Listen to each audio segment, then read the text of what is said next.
Project 613, day 89. Continuing on the mitzvahs, the specific prohibitions against the types of sexual relations we're allowed to have, certain people that we're not allowed to be with. Before getting into the specific details of today's mitzvahs, I think it's important to understand something that actually sheds light on the entire attitude we should have to Torah and mitzvahs. When it comes to these issues, there are two general arguments against it. Number one, sometimes someone can say the fact that a person can even want to have such relationships comes from a certain illness or a certain problem, and therefore, how can someone be blamed? And the answer is, it's got nothing to do with blame. This is the rules that God gave us. This is the guidebook for life. And even if a person may have the urge to do a specific type of action, that doesn't give them any type of license to do that action. Just because you want to do it, just because you have an urge to do so, does not mean that it's the right thing to do.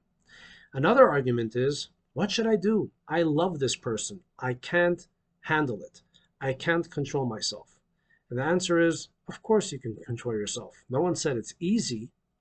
But even when it comes to love, even if you really love this person, if God said that we're not allowed to do this specific action with this type of person, for whatever reason, it makes no difference. It is still prohibited. And the truth of the matter is that when God gives a command, when God gives an instruction, He knows that we can keep it.